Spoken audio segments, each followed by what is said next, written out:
Novel زندان ذات part 2 writer Fatima نیازی۔ جنگ زدہ علاقہ پوری طرح ملبے کا ڈھیر بن چکا تھا۔ ہر طرف عمارتوں کا ملبہ، سنسان گلیاں، ویران سڑکیں، تباہ شدہ بازار، ٹوٹی پھوٹی دکانیں، کچھ بھی باقی نہیں رہا تھا۔ وہ کیمرہ ہاتھ میں لیے خاموشی سے چلتا جا رہا تھا۔ دفتن اس کے فون کی گھنٹی بجنے لگی۔ اس نے کیمرہ گردن میں لٹکاتے فون ہاتھ میں لیتے کان سے لگایا۔ کہاں ہو غازی؟ دوسری طرف شیر کی آواز سنتے اس کا دل ایک پل کے لیے تھم سا گیا، پھر فوراً ہی خود کو سنبھال لیا۔ اپنا گھر دیکھنے آیا بھائی، اس نے دھیمی آواز میں کہا۔ اچانک فضا میں ڈور کی گڑگڑاہٹ گونجی۔ غازی نے سر اٹھا کر آسمان کی جانب دیکھا۔ غازی؟ شیر سانس نہ لے سکا، اس کا دل رک سا گیا تھا۔ تم فلسطین میں نہیں ہو نا؟ اس کی آواز کپکپائی تھی، جبکہ دل پوری طرح ڈوبا تھا۔ وہ جواب جانتا تھا۔ سوال کرتے اس کا دل تڑپ اٹھا۔ غازی کچھ بھی نہ بولا۔ غازی، تم کس شہر میں ہو؟ میں تمہیں آج ہی وہاں سے نکلوا رہا ہوں۔ تم وہاں کیوں گئے؟ تم نے کہا تھا تم مصر جا کر امدادی کارروائیوں میں حصہ لوگے۔ تم اتنے خود سر کیوں ہو؟ شیر دبے دبے لہجے میں چلایا تھا۔ غازی نے لب بینچ لیے۔ میں اپنے گھر جانا چاہتا تھا بھائی، اس سے پہلے کہ میرا وطن پوری طرح تباہ ہو جاتا۔ ایک دفعہ یہاں واپس آنا چاہتا تھا۔ ایک اور ڈرون اس کے اوپر سے گزرا۔ دوسری طرف شیر کا دل ڈوبا۔ مٹی کو سونگھنا چاہتا تھا، سمندر کو محسوس کرنا چاہتا تھا، اس فضا میں سانس لینا چاہتا تھا۔ ایک آنسو ٹوٹ کر اس کی آنکھ سے بہتا دھاڑی میں جذب ہوا۔ یہاں یتیم ہوتے میرے جیسے معصوم بچوں کے سر پر ہاتھ رکھنا چاہتا تھا۔ اپنے جگر گوشوں سے محروم ہوتی ماؤں کو دلاسا دینا چاہتا تھا۔ وہ خاموش ہوا، چلتے چلتے سڑک پر آ پہنچا تھا۔ دور کہیں سیاہ دھواں اٹھتا دکھائی دے رہا تھا۔ میری ماں کی قبر کھو گئی ہے بھائی، وہاں کچھ بھی نہیں تھا۔ ایک تھکا ہوا وحشت زدہ لہجہ جو شیر کا دل چیر گیا۔ میں پاگلوں کی طرح تلاش کرتا رہ گیا، میری بہن کی قبر بھی نہیں ملی۔ ایک پرانا ہڈیوں کا ڈھانچہ ملا۔ میں نہیں جانتا کہ وہ میرا بھائی تھا یا نہیں۔ گنے چنے ہسپتالوں میں زندہ زخمیوں کے علاج کی سہولیات نہیں۔ وہ ایک پرانے ڈھانچے کا معائنہ کر کے بتائیں گے کہ کیا یہ میرا 6 سالہ بھائی ہی ہے جو کئی سال پہلے شہید ہوا تھا۔ غازی پھوٹ پھوٹ کر رو دیا۔ روتے روتے وہ وہی سڑک کنارے پر بیٹھ گیا تھا۔ شیر نے سختی سے آنکھیں مینچ لی۔ ایک آنسو اس کی آنکھ سے نکلتا گال پر بہتا گیا۔ کچھ فاصلے پر کھڑکی کے دوسری طرف کھڑی جنت پتھر کا بت بنے اسے دیکھے گئی۔ اس نے پہلی دفعہ شیر کی آنکھ میں آنسو دیکھا تھا۔ یہ تاثرات جنت کے لیے بالکل نئے تھے۔ غازی میری جان، سنبھالو خود کو، میں تمہیں وہاں سے نہیں بھائی نہیں، میں رفح سے کہیں نہیں جا رہا، میں یہیں رہوں گا۔ میرے لیے صرف اتنا کرے کہ میرے اکاؤنٹ میں پیسے بھیج دیں۔ یہاں قدم قدم پر بھوک اور افلاس ہے، دھماکوں اور گولیوں سے مر رہے ہیں، کم سے کم بھوک سے تو نہ مرے۔ غازی نے کہہ کر فون بند کر دیا۔ شیر ساکت سا فون سکرین کو دیکھے گیا، پھر تیزی سے ڈینیل کا نمبر ڈائل کیا۔ ڈینیل، میں تمہیں اپنا ایک اکاؤنٹ بھیج رہا ہوں، میرے اکاؤنٹ کی ساری رقم اس اکاؤنٹ میں منتقل کر دو۔ ساری ایک ساتھ کیسے ہوگی ماسٹر؟ ڈینیل نے اچنبھے سے سوال کیا۔ ہر ٹرانزیکشن کی حد ہوتی ہے، حد کے مطابق ہر مرتبہ منتقل کرتے رہو، یہاں تک کہ اکاؤنٹ خالی ہو جائے۔ ماسٹر، وہ کس کا اکاؤنٹ ہے؟ کیا یہ محظوظ ہے؟ آپ یہ منتقلی کیوں کرنا چاہتے ہیں؟ جتنا کہا ہے اتنا کرو ڈینیل، شیر نے بزار سے کہہ کر فون بند کر دیا۔ اس کا چہرہ تاریک تھا، ایک اندیکھا بوجھ اس کے سینے پر آ پڑا تھا۔ ہزار خدشے اسے ہر طرف سے گھیرنے لگے۔ جنت وہیں سے پلٹ گئی۔ شاید اس وقت اسے شیر سے نہیں ملنا چاہیے تھا۔ وہ ہاتھ میں پکڑی پینٹنگ کو لپیٹتی دبے قدموں اس کے سوٹ سے نکل گئی۔ غازی کے بارے میں سوچتے وہ خود بھی عجیب احساسات کا شکار ہو رہی تھی۔ اس نے کچھ دور آ کر اپنے ہاتھ میں پکڑی پینٹنگ کو کھولا۔ اسے کل رات اس سے ہونے والی گفتگو یاد آئی۔ تمہارا دل نہیں چاہا کبھی مجھے پینٹ کرنے کا؟ انتہائی غیر متوقع اور اچانک کیا جانے والا سوال تھا۔ جنت کئی پل اس کی بات پر چپ سی رہ گئی۔ وہ اسے بتانا چاہتی تھی کہ اسے پینٹ کرنے کا خیال لاکھوں کروڑوں بار اس کے ذہن کے پردے پر ابھر کر معدوم ہوا تھا، لیکن آج تک اس نے اس خیال کو حقیقت میں ڈالنے کی کوشش نہیں کی تھی۔ کیوں؟ وہ یہ خود بھی نہیں جانتی تھی۔ تم چاہتے ہو میں تمہیں پینٹ کروں؟ جنت نے مسکراتے ہوئے سوال کیا۔ اس کی اس اچانک خواہش نے اسے محظوظ سا کیا تھا۔ ہاں، آج سے نہیں، سالوں سے۔ کیا واقعی تم نے کبھی مجھے پینٹ نہیں کیا؟ جیسے اب افسوس کا اظہار کیا گیا ہو۔ میں چہرے پینٹ نہیں کرتی شیر، جنت نے اس کے لہجے سے افسوس کا عنصر محسوس کرتے کہا۔ میرا چہرہ تو پینٹ کر ہی سکتی تھی، کیا میں تمہاری زندگی میں سب سے اہم جزو نہیں تھا؟ اہم جزو؟ اتنی خوش فہمیاں کیوں پالی ہوئی تھی؟ وہ بے اختیار ہنستے ہوئے بولی۔ دوسری طرف وہ خود بھی ہنس دیا۔ تم کبھی خود اس بات کا اعتراف نہیں کرو گی، لیکن میری طرف سے تمہیں ہر بار اعتراف کی توقع ہے ظالم لڑکی۔ کیا تمہیں کبھی میرے ایک واضح اعتراف کی ضرورت محسوس ہوئی؟ ہاں، میں بھی ان مردوں میں سے ایک مرد ہوں جسے اپنی پسندیدہ عورت کے اپنے بارے خیالات جاننے اور سننے کا شوق ہے، وہ خفگی سے کہتا، اسے پھر ہنسنے پر مجبور کر گیا۔ کہ میں کتنا ہینڈسم لگتا ہوں، یا پھر مجھے دیکھ کر تمہاری دھڑکنیں بے ترتیب ہوتی ہیں، یا پھر میرا چہرہ تمہارے تصور میں ابھر کر تمہیں مسکرانے پر مجبور کرتا ہے، یا پھر… بس بس، میں سمجھ گئی مسٹر شریم، جنت کہکا لگاتی ہنس رہی تھی۔ شیر کو اس کی ہنسی نے مسرور کیا۔ کافی عرصے بعد اس نے جنت کو جو کھل کر ہنستے سنا تھا۔ جنت گہری سوچ میں گم اپنے کمرے میں واپس آئی تھی۔ پینٹنگ کو سنبھال کر میز پر رکھتے اس نے اپنا موبائل اٹھا کر نیوز کھولنا شروع کیا۔ وہ جب سے یہاں آئی تھی خود سے عہد کیا تھا کہ بیرونی خبروں سے دور رہے گی، سٹریس سے دور رہے گی۔ یہی وجہ تھی کہ اس نے اپنے تمام سوشل میڈیا اکاؤنٹس بند رکھے ہوئے تھے۔ انٹرنیٹ کھولتے ہی نوٹیفیکیشن کی بھرمار ہونے لگی۔ واٹس ایپ پر سب سے پہلے اولیاء کا میسج تھا۔ کیا تم نے نیوز دیکھی؟ سوال پر جنت نے گہری سانس لیتے سر جھٹکا اور نیوز نوٹیفیکیشن دیکھنے لگی۔ گولڈن فاکس نامعلوم بیماری کا شکار ہو کر فی الحال تمام ذمہ داریوں سے سبکدوش ہو کر لمبی چھٹی پر چلا گیا تھا۔ ماسکو میں رائل پیلس پر حملے کی تحقیقات جاری تھیں۔ تصویر دیکھتے وہ چونکی۔ وہ وہی محل تھا جہاں شیر رہتا تھا۔ اس نے مزید کلکس کیے۔ نئی اپ ڈیٹس آنے لگی۔ جوں جوں پڑھتی گئی اس کا منہ حیرت بے یقینی سے کھلتا گیا۔ جی ایف ایس آر کمیونٹی کے ارکان کی ڈھلتی عمارت کو سنبھالنے کی کوششوں میں مصروف۔ کیا ساری دنیا میں چلتا کاروبار ٹھپ ہونے کے در پر؟ لیگل ٹیم کا موافقہ ہے کہ ابھی تک دونوں کا اہم ارکان کی طرف سے انہیں کوئی ہدایت نہیں ملی تھی۔ کیا S R O golden Fox کی علیحدگی صرف ایک اختلاف ہے؟ یا مستقبل قریب میں واقعی ہمیں اس کمیونٹی میں بدلاؤ دیکھنے کو ملے گا؟ ہر طرف سوالوں کا انبار لگا تھا، ہر طرف ایک واضح ہلچل مچی ہوئی تھی۔ جنت بیزار ہو کر فون رکھنے ہی لگی تھی جب ایک سلائیڈ نے اسے ساکت ہونے پر مجبور کر دیا۔ افغانستان کے بارڈر سے پاکستان میں داخل ہوتے ہوئے احمد شلبانی کو پاکستان فورسز نے گرفتار کر لیا۔ اس نے کانپتے ہاتھوں سے اس خبر پر انگلی رکھی۔ طویل آرٹیکل کھلا پڑا تھا۔ جنت سانس روکے پڑھنے لگی۔ وہ جوں جوں پڑھتی جاتی شیر کی کہی ہوئی باتیں اس کی سماعت میں گونجتی رہیں۔ اس کے چہرے کی تاریکی میں اضافہ ہوتا گیا۔ دل درد کی شدت سے سن پڑنے لگا۔ وہ فون ایک طرف رکھتی ساکت سی بیٹھی رہ گئی۔ نگاہ سامنے سفید دیوار پر بنے آبی گھوڑے کی خوبصورت پینٹنگ پر جا ٹھہری۔ اس پینٹنگ کے نقش نگار پر اس کی نگاہیں فقط یوں ہی بھٹک رہی تھیں۔ اس کا ذہن، اس کی توجہ ساری کی ساری بھٹک کر کہیں دور پہرا دے رہی تھی۔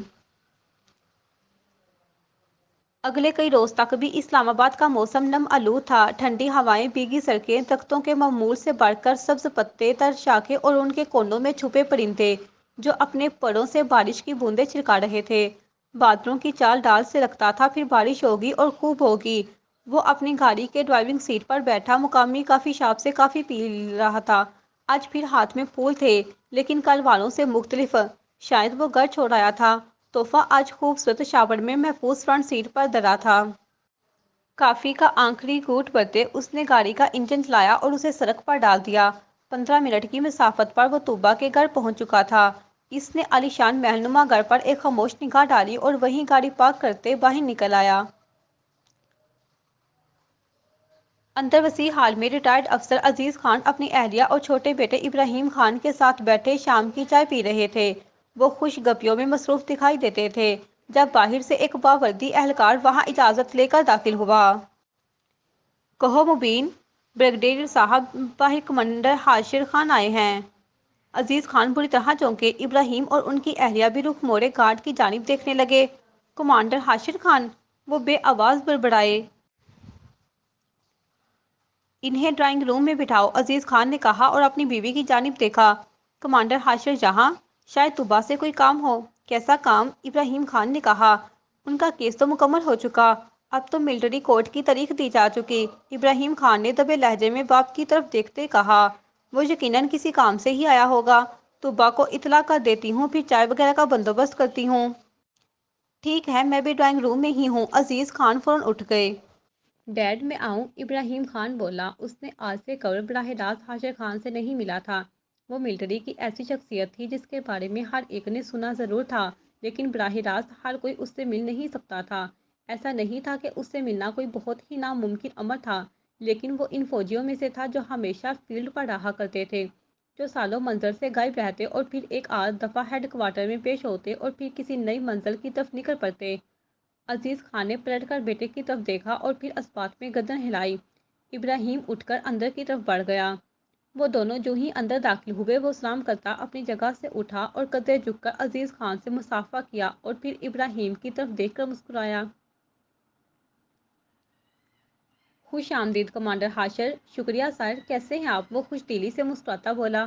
بالکل ٹھیک، بیٹھ جاؤ۔ ایک خوشگوار تاثر نے ان کے وجود کا احاطہ کیا تھا۔ حاشر دوبارہ اپنی جگہ پر بیٹھ گیا۔ بغیر اطلاع دیے یہاں آنے پر معذرت خواہ ہوں۔ دراصل میرا مس طوبہ عزیز سے رابطہ نہیں ہو سکا تھا اور مجھے کہیں جانا بھی تھا کچھ دنوں تک، لیکن پہلے میں مس طوبہ کی عیادت کے لیے آنا چاہتا تھا، اس نے تفصیل سے وضاحت کرتے کہا۔ اچھا، بہت اچھا کیا، چلے آئے برخودار، تمہیں یہاں دیکھ کر اچھا لگا، وہ مسکراتے ہوئے بولے۔ مس طوبہ عزیز ہماری ایک بہت بہادر اور قابل ساتھی ثابت ہوئی ہیں، مجھے یقیناً عیادت کے لیے آنا ہی تھا۔ اور بتاؤ، یہ تجربہ کیسا رہا؟ یہ اتنی بڑی کامیابی؟ خیر، تمہیں تو اس کی عادت ہے، لیکن یقیناً یہ اب تک کا سب سے بڑا کارنامہ رہا ہے۔ جانتے ہو، یہ مسئلہ تب سے چل رہا ہے جب میں نے آرمی میں جوائننگ دی تھی، اور جب کوئی بڑا کیس منظر عام پر آتا، نئی جوائنٹ ٹیم بنائی جاتی اور اس پر تحقیقات کی جاتی، لیکن ابھی تک کوئی قابل ذکر نتیجہ ہاتھ نہ آیا تھا۔ جی، میں نے اس کیس کو ہاتھ میں لینے سے پہلے اس کی تاریخ کو اچھی طرح سمجھا، ورنہ میں بھی ان چھوٹی مچھلیوں کے تالاب کو ہی پورا سمندر سمجھ رہا تھا۔ سنا ہے شلوبانی گولڈن فاکس کس کو بچے دیتا تھا؟ کسی غلط روایتی رسم میں ان کی قربانی کی جاتی تھی؟ اب کے ابراہیم بولا۔ ہاں، یہ اطلاعات تھی لیکن غلط نکلی۔ وہ ان شیطانی عملیات کے لیے یہودی بچے ہی استعمال کرتے ہیں۔ واقعی؟ اپنے ہی بچے؟ اپنے تو نہیں، لیکن ایسے بچے جن کا تعلق یہودیت سے ہو اور وہ مذہبی گھرانوں کے بچے ہوں، جنہیں کنیا یہودیوں کی عبادت گاہ میں پالا پوسا گیا ہو۔ حاشر نے ان کی معلومات میں اضافہ کیا۔ وہ دونوں بڑی توجہ سے اس کی طرف دیکھ اسے سن رہے تھے۔ اس کا انداز گفتگو نرم اور ٹھہرا ہوا تھا، جو ہر سننے والے کی سماعت پر خوشگوار تاثر ڈالتا تھا۔ یہ خرید و فروخت مکمل طور پر امش کے زیر انتظام تھی، وہی اس کا کرتا دھرتا تھا۔ اس کا کام مختلف شخصیات میں بچے اور عورتوں کی سپلائی کے علاوہ اعضاء کی خرید و فروخت شامل تھی۔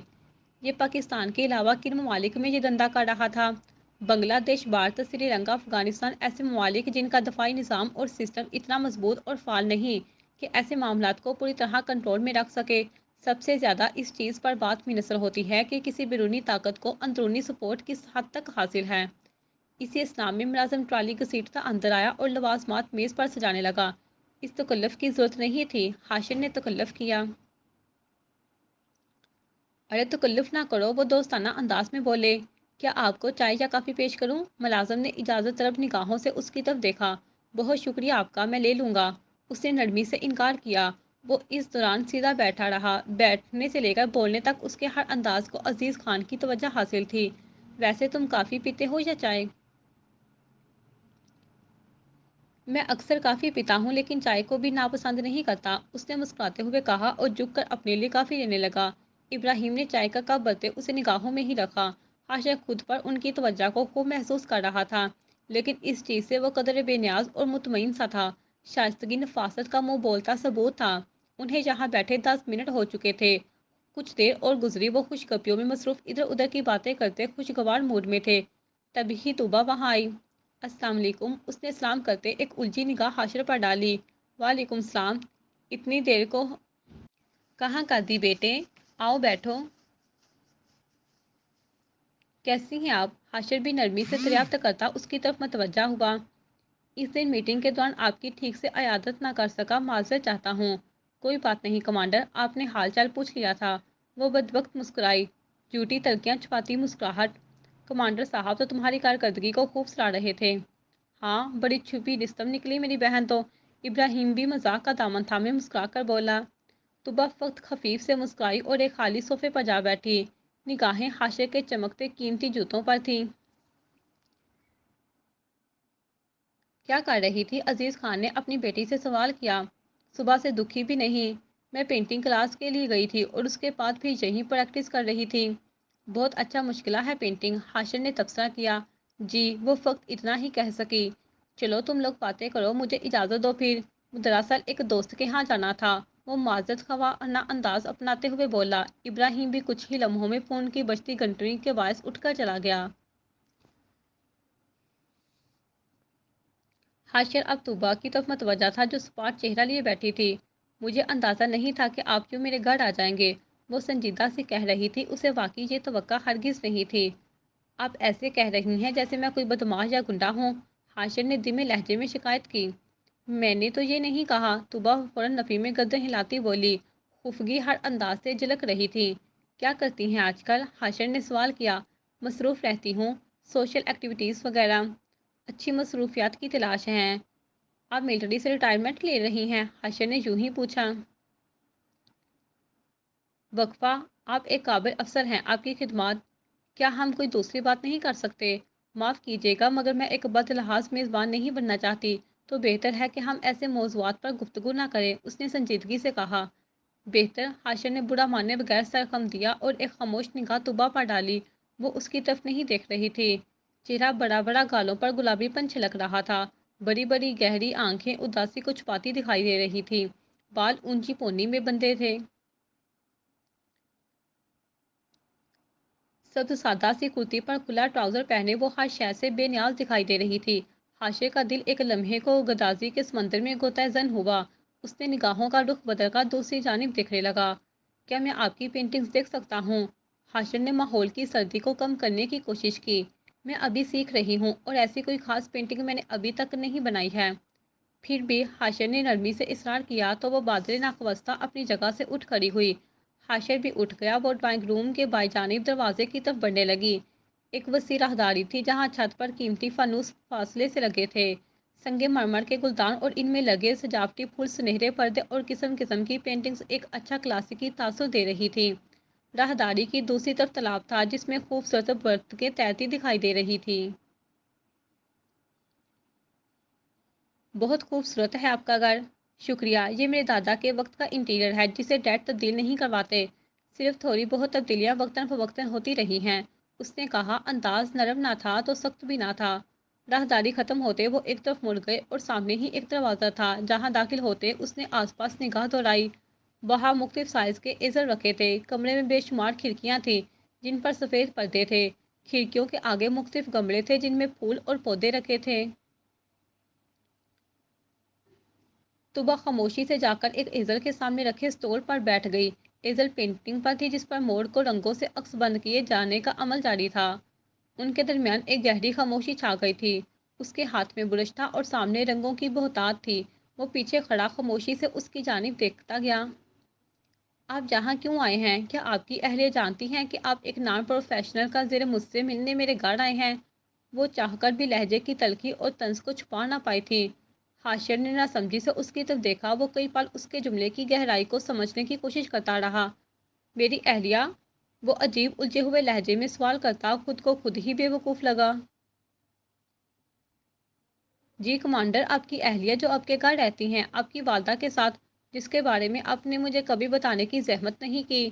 اس کی آواز کسی کھائی سے آئی تھی، ڈوبتی ہوئی، لرزتی ہوئی، خفا سی، بہت خفا اور تلخ لہجہ تھا۔ یقیناً وہ رونے کے قریب تھی۔ آپ جا سکتے ہیں، اس نے تلخی سے کہا۔ حاشر ساکت رہ گیا اور بے اختیار نفی میں گردن ہلائی۔ ذہن تیزی سے جوڑ توڑ کرنے لگا اور پھر ایک نتیجہ پر پہنچ کر اس نے ایک گہری سانس خارج کی۔ وہ میری اہلیہ نہیں ہے، میری والدہ کی کیئر ٹیکر ہے مس طوبیٰ۔ میں نے ابھی تک شادی نہیں کی۔ طوبیٰ نے جھٹکے سے گردن گھمائی اور بے یقینی سے اس کی طرف دیکھا، آنکھیں سرخ اور چہرہ ستا ہوا تھا۔ میری والدہ الزائمر میں مبتلا ہے اور وہ یقیناً اپنی کیئر ٹیکر کو اپنی بہو کہہ رہی ہوں گی۔ حاشر نے وضاحت کی۔ وہ اکثر ایسا کر جاتی ہیں، میں معذرت خواہ ہوں۔ کس چیز کی معذرت؟ طوبیٰ کے ذہن میں سوال ابھرا۔ اس کا ذہن دھماکوں میں زد میں تھا۔ وہ یکٹک حاشر کا چہرہ دیکھ رہی تھی۔ کیا وہ پچھلے کئی ہفتوں سے ایک غلط فہمی کا شکار ہو کر اپنی ذات کو اذیت پہنچا رہی تھی؟ آپ مجھ سے کہہ دیتی، میں وضاحت کر دیتا۔ وہ خود بھی شرمندہ ہو رہا تھا۔ طوبا کی زبان سے ایک لفظ تک نہ نکلا۔ شیری، وہ آپ ہی کو کہہ رہی تھی؟ طوبا نے اٹکتے ہوئے سوال کیا۔ وہ مجھے شیری کہتی ہیں، پر میں شیری یعنی شریم نہیں ہوں، اس نے آہستگی سے کہا۔ ایک گہرا ملال اس کی آنکھوں کی سطح پر تیرتا دکھائی دیا۔ شریم شیر ہے، وہ شیر سمجھتی ہیں آپ کو؟ طوبا نے دھیمے لہجے میں سوال کیا۔ اندر ہی اندر شرمندگی اور پچھتاوا اسے بری طرح چبھ رہا تھا۔ جی، وہ فقط اتنا ہی بولا۔ شیر ان کا وہ بیٹا ہے جس کی موت کا ذمہ دار وہ خود کو ٹھہراتے ٹھہراتے دماغی طور پر بری طرح بیمار ہو گئی، یہاں تک کہ انہوں نے اس بات کو بھی فراموش کر دیا کہ ان کا کوئی حقیقی بیٹا بھی ہے۔ وہ میرے وجود کو شیر کے حوالے سے پہچانتی ہیں۔ اس کی آواز میں عجیب سا دکھ تھا، گہرا، بہت گہرا۔ اتنا گہرا کہ گہرائی کا پیمانہ گنا ہی نہ جا سکے۔ لیکن شیر تو حیات ہے۔ طوبا تجسس کے گہرے سائے میں گم تھی۔ ہاں، لیکن جب میں 16 سال کا تھا تو ہمیں شیر کی وفات کا بتایا گیا۔ میرے بابا نے شاید ایسا جانتے بوجھتے کیا، شاید میری ماں کو پچھتاوے کی آگ میں جھونکنے کے لیے، یا پھر انہیں ڈر تھا کہ میں کہیں ان کے پیچھے نہ چلا آؤں، کیونکہ ان سے اجڑی واحد مضبوط کڑی میرا بھائی تھا جس سے مجھے بے پناہ محبت تھی۔ وہ میری پوری دنیا تھا، وہ آہستگی سے کہہ رہا تھا۔ وہ مجھے چھوڑ کر چلے گئے جو مجھے اتنا برا نہیں لگتا تھا جتنی تکلیف مجھے اس بات سے ہوتی تھی کہ وہ شیر کو لے گئے اور کبھی نہیں پلٹے۔ انہیں لگتا تھا کہ شیر جہاں رہا تو اس کے ساتھ زیادتی ہوتی رہے گی، وقت کے ساتھ وہ جہاں اپنی فیملی میں مگن ہو جائیں گے اور شیر جذباتی طور پر اکیلا رہ جائے گا۔ انہوں نے میرے لیے میری ماں کو چنا اور شیر کے لیے خود کو، کیونکہ شیر ان کا بیٹا تھا، لیکن میری ماں کی کوکھ سے اس نے جنم نہیں لیا تھا۔ طوبا کی آنکھیں بے یقینی سے پھیلیں۔ اسے لگا ان کی کہانی ایک روایتی میاں بیوی کی نچاکی کی تھی۔ شارجہ کی ایک رئیس بگڑی عرب زادی سے تھا شیر۔ شیر کی ماں ایک عرب ہے۔ کوئی بھی عورت کبھی یہ برداشت نہیں کرے گی کہ اس کا محبوب شوہر پردیس سے اپنی ایک اولاد لا کر اسے تحفے میں دے۔ میری ماں کی دنیا اسی روز میں بوس ہو گئی تھی جب بابا ننھے شیر کو لے کر روٹے تھے۔ اس کے بعد ہماری زندگی میں دوبارہ کبھی ایک عام دن نہیں آیا۔ ہماری زندگی پھر کبھی نارمل نہیں ہوئی۔ طوبا کو حاشر اور اس کی ماں پر بے پناہ ترس آیا۔ وہ تختی باندھے اسے دیکھ رہی تھی۔ رفا کی خیمہ بستی کا احوال کچھ یوں تھا کہ بائیں طرف کے سارے خیمے تباہ کی زد میں آ چکے تھے، جبکہ دائیں طرف ہنوز زندگی کی رمق باقی تھی۔ ننھے بچے اپنے خیموں کے گرد بھاگ دوڑ کر رہے تھے۔ کچھ عورتیں پانی کے نیلے ٹینک کے آگے بیٹھی برتن دھو رہی تھیں۔ چہرے کو دھوپ کی تمازت نے سرخ کر رکھا تھا۔ سر پہ گرد لپیٹا اسکارف اور جسم پر سخت گرمی میں بھی بڑی سی گرم چادر لپیٹے وہ برتن دھوتے کسی گہری سوچ میں گم تھی۔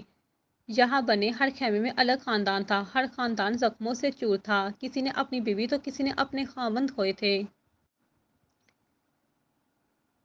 کسی کا بیٹا تو کسی کا بھائی۔ اس نفرت اور نسل کشی کی نظر ہو گیا تھا۔ وہ چند رفائی کرندوں کے ساتھ ہر خیمے کے باہر کھڑا کھانے کے پیکٹ تقسیم کر رہا تھا۔ بچے بوڑھے جوان سرتے چہرے لیے پیکٹ وصول کرتے اسے شکریہ کہہ رہے تھے۔ وہ جو روح کا بوجھ ہلکا کرنے چاہا تھا، ہر گزرتا لمحہ اسے مایوس کر رہا تھا۔ ان کی آنکھوں میں زندگی کی چمک نہیں تھی، ان میں صرف ویرانی تھی۔ وہ سب زندگی سے مایوس تھے، یہاں تک کہ ناسمجھ بچے بھی اس دنیاوی قیامت سے پوری طرح واقف تھے۔ وہ ہر خیمے میں کھانا پہنچا کر خیمہ بستی سے نکلا تو سامنے کھلا آسمان تھا۔ آسمان پر بادلوں کی بھیڑ تھی۔ وہ ٹراؤزر کی جیب میں ہاتھ ڈالے کھڑا تھا۔ اس کے آس پاس دیگر رضاکار لڑکے تھے۔ دفتر فون کی گھنٹی بجی۔ میسج دیکھتے اس نے دوسرا میسج شیر کو لکھ کر شکریہ ادا کیا۔ اسے ایک خطی رقم موصول ہوئی تھی۔ آج کی تاریخ میں اسے کچھ خیموں کا بندوبست کرنا تھا۔ فون دوبارہ نکالتے اس نے شیر کا نمبر ملایا۔ غازی، فون اٹھاتے ہی شیر نے بےتابی سے کہا۔ آپ نے کہا تھا آپ مجھے یہاں سے نکال لیں گے؟ ہاں ہاں، میں ابھی ہی۔ کچھ لوگ ہیں جنہیں یہاں سے نکالنا ہے بھائی، انہیں علاج کی ضرورت ہے، وہ یہاں علاج نہیں کروا پا رہے، کیا آپ انہیں یہاں سے نکلوا دیں گے؟ وہ بہت تکلیف میں ہیں، غازی نے لجاجت سے کہا۔ اور تم کب؟ میں تمہیں اپنے سامنے دیکھنا چاہتا ہوں۔ جتنے لوگ کہو گے اتنے نکلوا دوں گا، بس تم خود بھی وہاں سے نکلو، شیر نے اصرار کیا، انداز میں درخواست تھی۔ ابھی نہیں؟ کیوں نہیں؟ تم باہر رہ کر بھی سب کچھ کر سکتے ہو، مدد کر سکتے ہو، میں ہوں نا۔ کیا تمہیں مجھ پر بھروسہ نہیں؟ کیوں ضد کر رہے ہو غازی؟ شیر پھٹ پڑا۔ وہ ذہنی تناؤ کا شکار لگ رہا تھا۔ پہلی دفعہ وہ اس طرح انتشار میں الجھا ہوا لگ رہا تھا۔ وہ غازی کو کہنا چاہتا تھا کہ وہ اسے کھونا نہیں چاہتا۔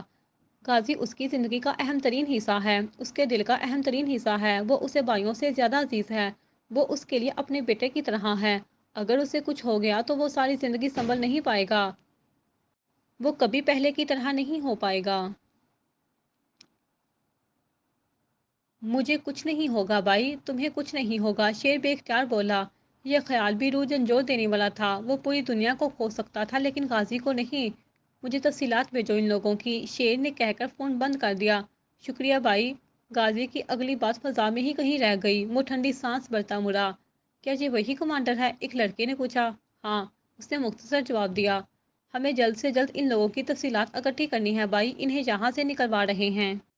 وہ کچھ پرجوش سا تھا۔ مالدیپ میں ان کا یہ آخری دن تھا۔ ہوٹلوں اور سمندروں سے دوری پر ساحلی میدان تھا جہاں سبز جیٹ کھڑا تھا۔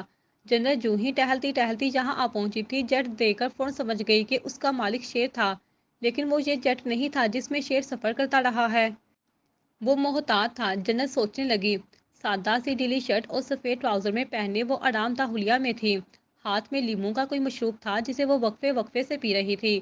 اس نے جیب میں ہاتھ ڈال کر فون نکالا اور اس کا میسج پڑھنے لگی۔ یہ میسج اسے صبح موصول ہوا تھا۔ آج ہم یہاں سے نکل رہے ہیں، تیار رہنا، دوپہر میں ملتا ہوں۔ جنت نے گہری سانس لے کر کلائی پر بندی گھڑی میں وقت دیکھا۔ دوپہر گزر چکی تھی، 4:25 ہو رہے تھے۔ وہ اسے کہیں دکھائی نہیں دیا تھا، نہ اس سے ملنے آیا تھا۔ وہ ابھی تک اسے وہ پینٹنگ بھی پیش نہیں کر سکی تھی جو اس نے بنائی تھی۔ پرسوں کے بعد سے وہ اسے تناؤ کا شکار ہی لگا تھا، کھویا کھویا اور بوجھل سا۔